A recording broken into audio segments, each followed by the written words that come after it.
नमस्कार दोस्तों, आप सभी का हमारे YouTube चैनल मन का वॉइस में स्वागत है। मैं रोज एक शिक्षाप्रद कहानी लेकर आता हूं और कहानी के बाद वास्तु टिप्स की महत्वपूर्ण जानकारी देता हूं, जिसे अपनाकर आप अपनी जिंदगी बदल सकते हैं। कहानी के अंत में वास्तु शास्त्र की जानकारी अवश्य देखें। चलिए पहले कहानी शुरू करते हैं। कहानी का शीर्षक है एक लालची बाबाजी और एक किसान की चतुर बहू। बहुत पहले की बात है, एक गांव में एक दयालु किसान अपने बेटे बहू के साथ रहता था। कहीं से एक बाबाजी गांव में पधारे। वे दिन भर तो गांव में घूमते रहे, मगर जब शाम होने को आई तो किसी ने उन्हें अपने घर रुकने को नहीं कहा। तो खेत से लौटते हुए दयालु किसान की नजर बाबाजी पर पड़ी। उन्होंने बड़ी आदर के साथ बाबाजी को अपने घर ठहरने का आग्रह किया। बाबाजी को तो बस कोई सहारा चाहिए था। वे तुरंत तैयार हो गए और अपनी घोड़ी के साथ किसान के घर आ गए। किसान के पास 2 भैंस थी जो बहुत दूध देती थी, तो उसके घर एक तरह से दही दूध की बाढ़ थी। किसान ने बहुत प्रेम से बाबाजी को भोजन कराया। वे खा पीकर सो गए। दूसरे दिन बाबाजी किसान से बोले, यजमान, अब हमको छुट्टी दीजिए, अब हम किसी दूसरे गांव में मांगने खाने जाएंगे। किसान बोला, महाराज जी, आप 2-4 दिन ठहरिए, उसके बाद जाइए। अकेले मेरा मन नहीं लगता। बहू बेटा तो एक साथ बात कर अपना मन बहला लेते हैं, मगर मेरे से तो कोई बात करने वाला भी नहीं मिलता। आप साथ रहेंगे तो अच्छी अच्छी कहानी सुनाएंगे तो मेरा मन लगा रहेगा। आप दिन में कहीं भी घूमिए, मगर शाम को मेरे घर जरूर आइए। इस तरह बाबाजी दिन भर गांव में घूमकर मांगते और शाम होने पर किसान के घर आ जाते।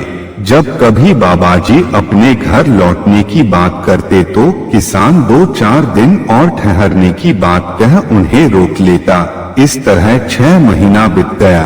बाबाजी आए थे तो बहुत दुबले पतले थे, मगर 6 महीने में इतना मोटा तगड़ा हो गए कि उनका वजन घोड़ी नहीं उठा पा रही थी। किसान की बहू बेंतलब आए मेहमान को खिलाते खिलाते परेशान थी। वह नहीं चाहती थी कि बाबाजी यहाँ रुके, मगर वह अपने ससुर से सीधे नहीं कह सकती थी। एक दिन बाबाजी सोचे, इतना अच्छा यजमान किसी को भी नहीं मिल सकता। अब गांव जाऊंगा तो अपने बेटे को भी लेते आऊंगा। वह बहुत दुबला पतला है। जब उसे किसान की बहू 3 वक्त खिलाएगी तो वह भी मेरे तरह मोटा ताजा हो जाएगा। वे किसान से बोले, यजमान, मुझे घर से निकले बहुत दिन बीत गए हैं। मेरा परिवार, मेरा बेटा पता नहीं किस हाल में होंगे। उनकी खोज खबर लेना बहुत जरूरी है। मैं पुनः बहुत जल्दी ही वापस आऊंगा। आप इस वक्त जाने की इजाजत दीजिए। किसान भारी मन से बाबाजी को विदा किया। जब बाबाजी अपने गांव गए तो रास्ते में उनका काफी वजन बढ़ जाने के कारण घोड़ी बार बार बैठ जा रही थी, तो उन्हें घोड़ी से उतरकर पैदल ही चलना पड़ा। जब गांव गए तो उनकी स्त्री ने उन्हें पहचानने से इनकार कर दिया। बहुत समझाने और शरीर पर बने कई निशान दिखाने के बाद किसी तरह घर में घुसने दिया। वह बहुत सारे अन्न, पैसा, वस्त्र इत्यादि लेकर गए थे। तो पत्नी खुश हुई और बोली, आखिर किस यजमान ने आपको इतना खिलाया कि आप चूहा से हाथी में बदल गए हैं? तो बाबाजी बोले, भाग्यवान, इतना अच्छा यजमान हर किसी को नहीं मिला करता। बहुत भाग्य से ऐसा यजमान मिल पाया है। उसने जल्दी ही हमें बुलाया है। सोचता हूँ जाते वक्त अपने बेटे को भी लेते जाऊं। उनकी पत्नी बोली, बहुत अच्छा सोचा है, वह भी खा पीकर मोटा ताजा बन जाएगा। 2-4 दिन रुकने के बाद बाबाजी का मन हिलोरे लेने लगा। कारण था कि ना तो घर में घी था ना दूध दही। वह अपने बेटे को घोड़ी पर बैठाए और यजमान के घर पहुंच गए। किसान की बहू ने देखा कि यह बाबाजी बहुत जल्दी अपने बेटे को भी साथ लेकर आ गया है, तो एक तरकीब सोची। वह बाबाजी का चरण धोने के लिए बड़े से पात्र में पानी लेकर आई और बाबाजी का चरण धोने लगी और कुछ पानी अपनी आंख में लगाकर रोने का नाटक करने लगी। बाबाजी को यह बात अजीब लगी। वह रोने का कारण पूछे तो बोली, क्या बताऊं बाबाजी, मेरे ससुर का दिमाग आपके जाने के बाद फिर गया है। वह जिस किसी नए मेहमान को देखते हैं तो समहुतिया लाठी लेकर मारने के लिए टूट पड़ते हैं। अब आप तो उनकी एक दो लाठी सह भी लेंगे, मगर यह बचवा तो डर से ही मर जाएगा। बाबाजी पूछे, अभी वे कहाँ गए हैं? तो बहू बोली, अभी गांव के पश्चिम तरफ खेत के तरफ गए हैं, मगर उन्हें आने में देर नहीं लगेगी। आपको तो पूरब के तरफ जाना है, मेरा कहा मानिए तो भाग लीजिए। बाबाजी बोले, तुम ठीक कह रही हो यजमान, हम अभी के अभी भाग लेते हैं। वे बेटे के साथ घोड़ी पर बैठे और भाग लिए। उधर किसी ने किसान को खबर दे दी कि बाबाजी आए हुए हैं, तो वह स्वागत के लिए जल्दी से घर आ गया, मगर बाबाजी कहीं नहीं दिखे। तो बहू से पूछा, बहू क्या बाबाजी आए थे? बहू ने कहा, आए तो थे, मगर समहुतिया लाठी मांग रहे थे। अब समहुतिया लाठी हमारी खानदानी लाठी है, उसे भला कैसे दे सकती थी, इसलिए रूठ गए और पूरब के तरफ चले गए। किसान अपनी बहू पर बहुत नाराज हुआ और बोला, तुम्हें बाबाजी को लाठी दे देनी चाहिए थी। अरे हम फिर कोई दूसरी लाठी बना लेते। वह लाठी उठाया और गांव के पूरब तरफ दौड़ चला। कुछ दूर जाने पर बाबाजी घोड़ी पर जाते हुए दिखाई पड़े तो किसान चिल्लाया, अरे बाबाजी लठियां लेते जाइए। बाबाजी पलटकर देखे तो लाठी।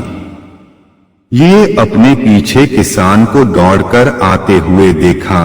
अब उन्हें लगा कि किसान मुझे मारने के लिए दौड़ा आ रहा है, तो जोर से घोड़ी दौड़ा दी।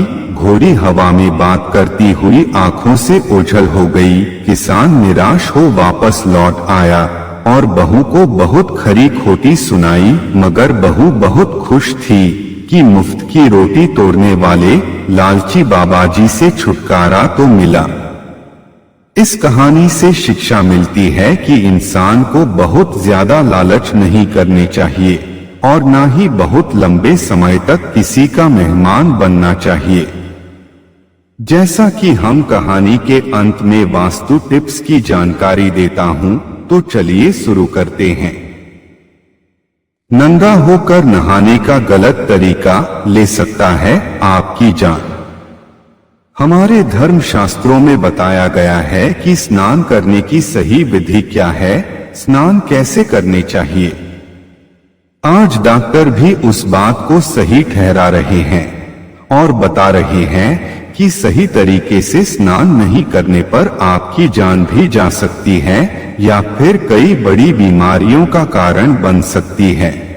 बिना देर किए चलिए हम बताते हैं स्नान करने की सही विधि, जिसे शास्त्र भी सही मानता है और विज्ञान भी। लेकिन आगे बढ़ने से पहले यदि अभी तक आपने हमारे चैनल को सब्सक्राइब नहीं किया है तो सब्सक्राइब कर लें, लाइक कर लें और कमेंट बॉक्स में राधे राधे जरूर लिखें। मात्र राधे राधे बोल देने से राधा रानी अपने भक्तों की हर मनोरथ पूरा कर देती है। बस एक बार दिल से मांगकर तो देखिए। चलिए वीडियो में आगे बढ़ते हैं। शास्त्रों के अनुसार पहले लोग चला करते थे। पहले हर घरों में सुविधाजनक बाथरूम नहीं था। लोग जलाशय या नदी में स्नान किया करते थे। जाहिर है जब आदमी नदी में स्नान करने घुसता है तो पहले पैर भींगता है, फिर कमर तक पानी में जाता है, फिर सीने तक पानी में जाता है, फिर डुबकी लगाता है।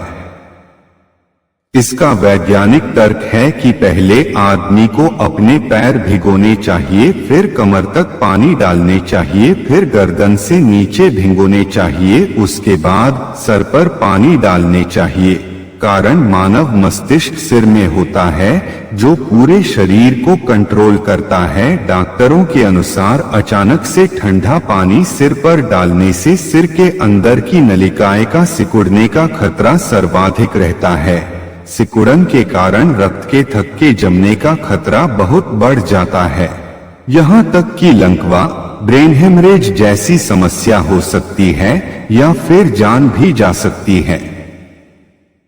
अक्सर देखा जाता है कि घर के बाथरूम में स्त्रियां या पुरुष बाथरूम में घुसते हैं और सारे कपड़े उतारकर बाथरूम में लगे झरने के नीचे खड़े हो जाते हैं और पानी चालू करने वाला हैंडल घुमा देते हैं।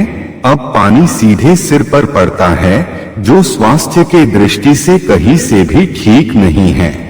हमारे शास्त्रों में बताया गया है कि नंगे स्नान नहीं करने चाहिए, शरीर पर कोई ना कोई वस्त्र अवश्य होने चाहिए, ऐसा माना गया है। और भगवान कृष्ण ने गोपी चीरहरण संवाद में गोपियों को बताए हैं कि गलती से भी निर्वस्त्र स्नान नहीं करने चाहिए, क्योंकि जल में जल के देवता वरुण निवास करते हैं। नंगे स्नान करने से जल के देवता का अपमान होता है, वह नाराज होकर अनिष्ट कर सकते हैं। आज उसी बात को तो डॉक्टर सही ठहरा रहे हैं। आथ कहने का स्पष्ट बात है कि चाहे आप धर्म को, शास्त्र को मानते हो या न मानते हो, मगर स्नान करने का सही तरीका यही है कि पहले पैर को भिगोए, फिर पूरे शरीर को, उसके बाद सिर को। आपके स्वास्थ्य के लिए सही तरीका यही है। अगर आपको हमारी वीडियो अच्छी लगी हो तो हमारे चैनल को सब्सक्राइब करें, लाइक करें और कमेंट बॉक्स में राधे राधे जरूर लिखें। मात्र राधे राधे बोल देने से राधा रानी अपने भक्तों की हर मनोरथ पूरा कर देती है। आपसे पुनः मिलते हैं एक नई वीडियो के साथ। तब तक के लिए आपको और आपके पूरे परिवार को राधे राधे। राधा रानी आप सबकी मनोकामना पूर्ण करें। हे राधा राधा राधा राधा राधा, श्री राधा राधा राधा राधा, हे राधा राधा राधा राधा राधा, श्री राधा राधा राधा राधा, राधा राधा राधा राधा राधा, श्री राधा राधा राधा राधा, हे राधा राधा राधा राधा राधा, श्री